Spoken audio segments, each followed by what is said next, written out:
Hello, hello, and welcome to the Listen Bitch podcast, your go to destination for unlocking your full potential and embracing the extraordinary possibilities within you. This is a journey of self discovery and empowerment as you explore the transformative power of stepping into greatness. Come into alignment with your God given power and gifts, unleash your soul, and learn to co create a life that you love. As you become the writer of your own destiny, in this podcast, you're going to find inspiration, practical tips, and the sometimes abrasive nudge to take the leap of faith towards your dreams. You're in the right place. Buckle up so we can unleash your inner badass. Hello, bitches. I hope you had an incredible Thanksgiving week. It's like a week, right? Because I feel like I was bartending yesterday and people were coming in like waving at me to not bring menus because they're literally still in a food coma. So I don't know if that applies to you guys, but it's pretty wild. Like everyone's just in a food coma for an entire week. So we are breaking our turkey leftover run by dining at the movie theater tonight. Literally hot dogs and popcorn. So mom of the year because there's also candy involved. We're gonna break it up. We're gonna watch Red One. Okay. I'm gonna tell you guys, it's fucking crazy because I see these my kids are making fun of me, my son in particular, because I keep seeing the advertisement for this movie.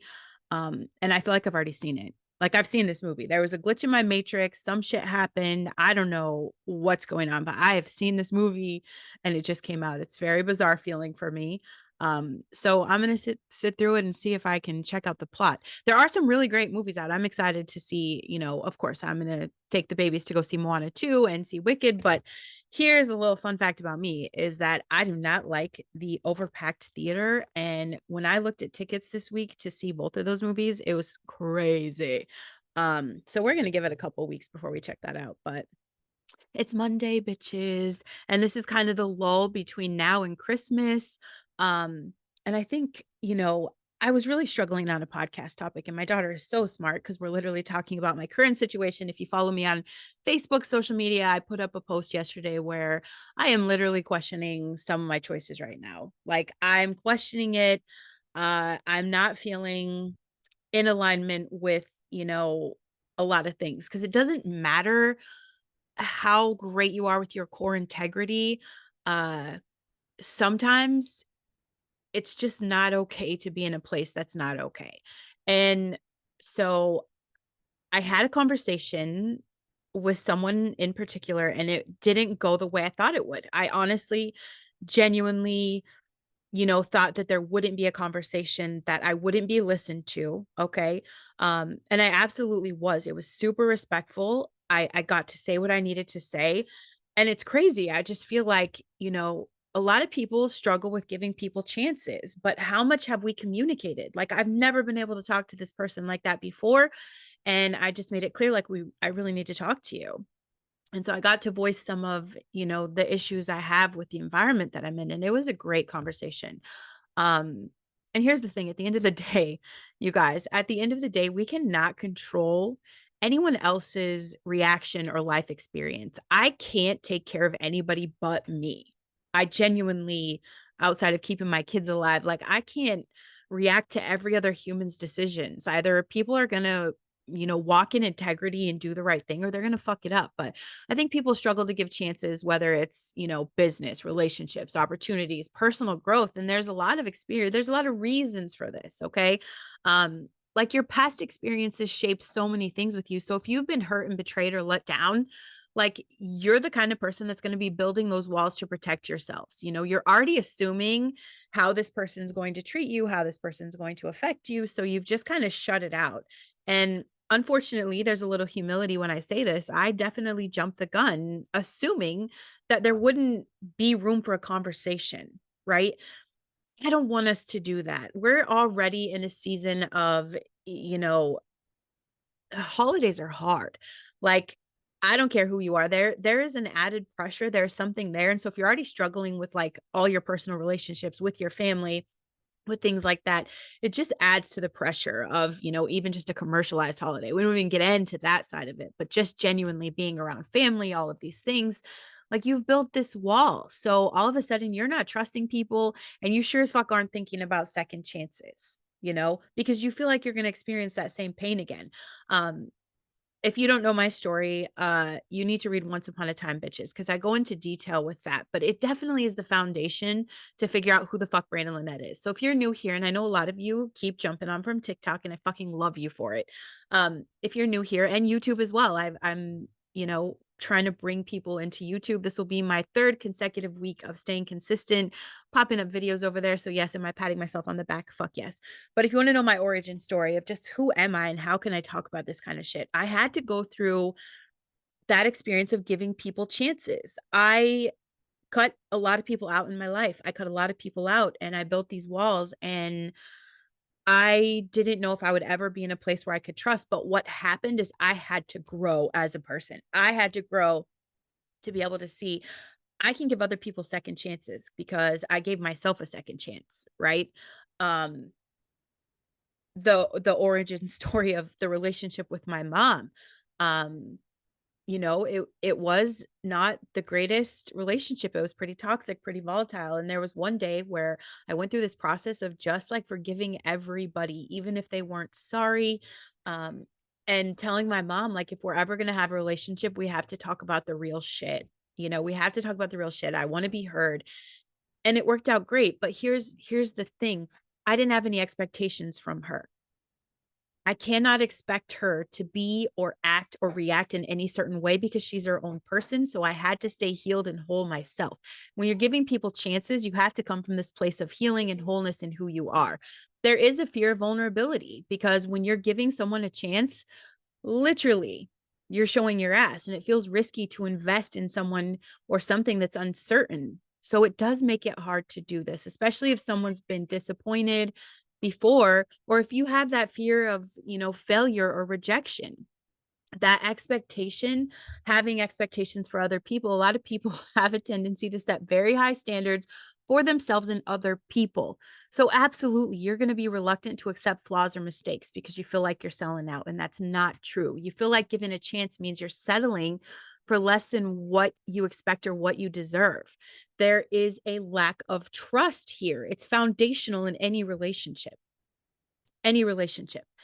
And if it's been broken or not yet established, a lot of people hesitate to give those opportunities, and this is where I'm at. I have not established anything like this in a relationship that, in an outside relationship in my life. So there was a little hesitation for that chance. Is there a real fear that, maybe someone's not going to follow through or maybe someone's not going to be reliable? Absolutely, that's fucking possible, right? It's possible. But am I gonna freeze and, let down a lot of people and, because I'm scared of something that hasn't even happened? And can I be okay? Any situation you're coming into, you have to be okay with whatever the outcome is. Um, and I mean, come on, we're packing our childhood trauma. We've been packing it on for a very long time. We're just learning to kind of let go of that cognitive bias, but it's easy to default into this mode where you're going to focus on the past negative experiences rather than seeing the potential for growth or change. That's it. And it's not just that confirmation bias, right? Because you also got the voices of other people who are speaking on someone's behalf, like, oh, he's never going to change. He will never do this for you. You guys wanna know the warning label that came with my husband? He came with a warning label, like everyone around me, and at the end of the day, I literally spent my life seeing him for who he was in our moments. If I woulda listened to anybody outside of us, I would not be where I was with him. And for me, I mean, that would suck. He would probably have dodged a bullet, but it's fine. It's fine. Everything's fine. You're going to have that negativity bias where you prioritize those negative outcomes over positive possibilities because you've let people feed you the bullshit of everyone around you. You're, everyone's struggling with that fear of change, the fear of uncertainty. Is there a fear in my life right now? Absolutely. Because I got to communicate some things. And I know that there's some actions I have to take to, you know, be okay with this, and change one way or another is happening. Whether I want to actively participate and make the best of it, it's gonna fucking happen. Okay. Either it's gonna blindside me and I'm gonna pretend I didn't see it coming. It's gonna knock the wind out of me, or I'm gonna be prepared for the hit. That's fine.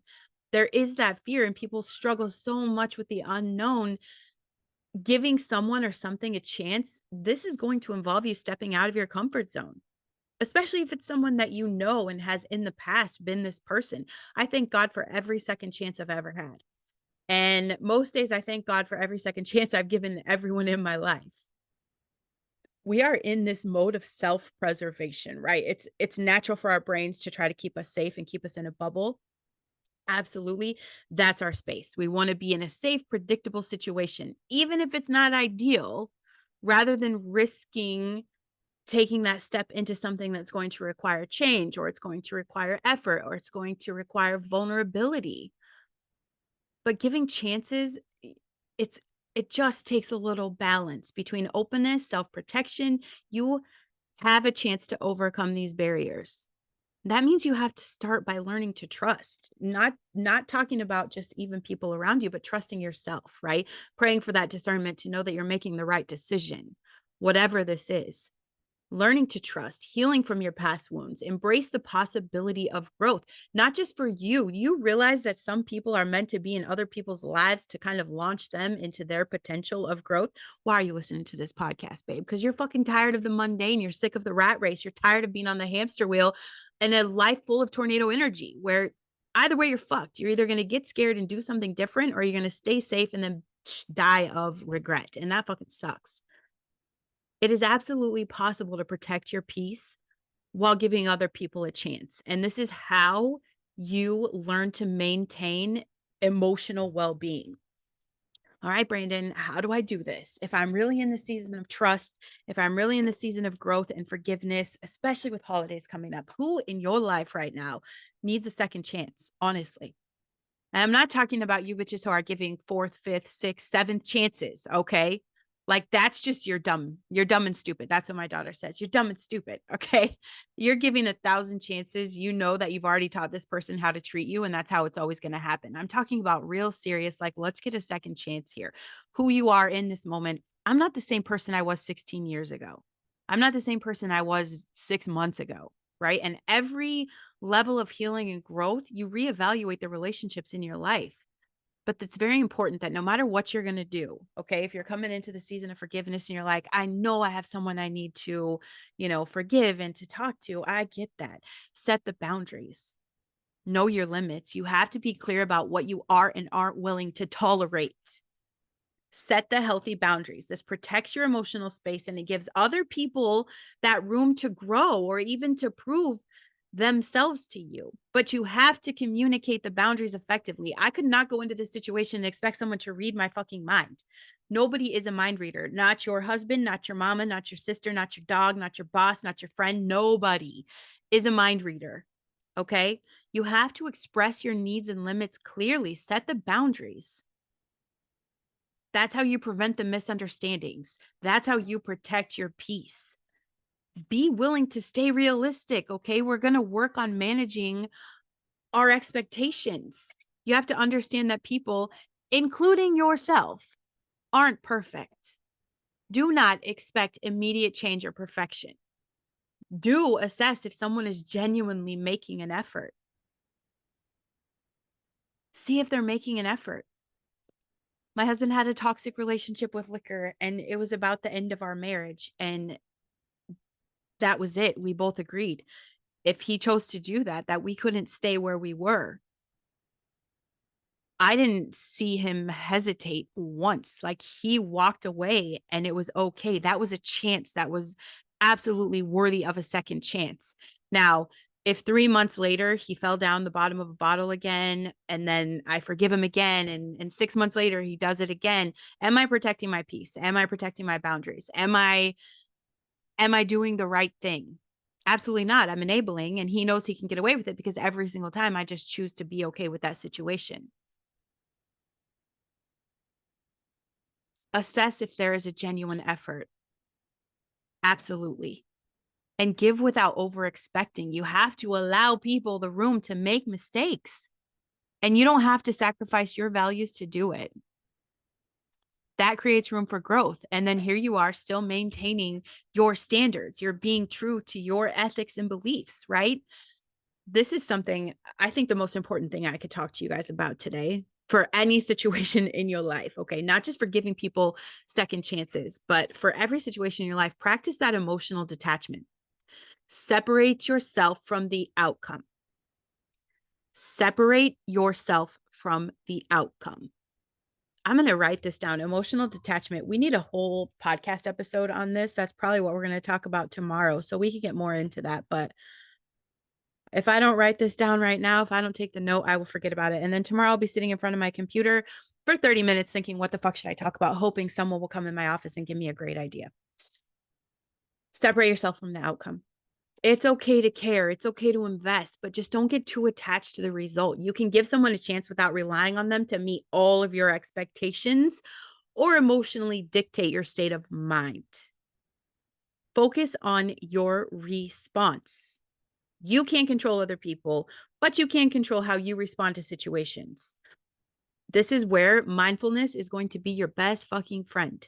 Self-regulate your shit. Check yourself. Are you constantly letting someone gaslight you, letting someone decide what your mood's going to be? You're giving away your power.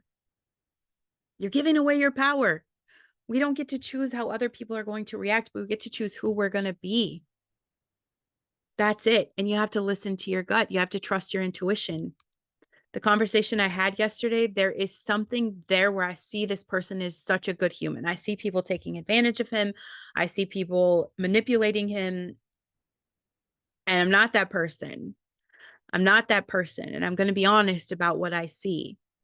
I literally got called the devil yesterday because I was told I was too honest. I don't know about that because the devil's a liar. But honesty makes people uncomfortable. It really does. But I trust my instinct that at the bottom of everything that's there, and we're talking probably childhood trauma, life, all these things, the shit's just built up, right? Just built up. Deep down, I trust my gut that there's a good human there. Good humans deserve that chance. You don't know what someone is going through. You have no idea what's going on. We're all going through the arena of getting our ass kicked. We're all going through the gauntlet of life. It's fucking swinging at everybody. You're not special because you're suffering. But pay attention to the red flags, okay? Any discomfort that you feel. Intuition is like a sign that something isn't aligning with you. Let this be a guide to help you decide how much of a chance to give. And this is where trusting yourself is more important than trusting someone that you're giving a second chance to. I want you to trust yourself. And at the end of the day, babes, you got to know when to walk away. Recognize when it's not working. If the relationship or situation is like causing harm, if it's draining you, it is okay to step back. Protect your peace. And that sometimes means knowing when it's time to disengage and do it with grace. If you're giving someone a chance and they haven't respected your boundaries or your efforts, walking away doesn't mean you failed.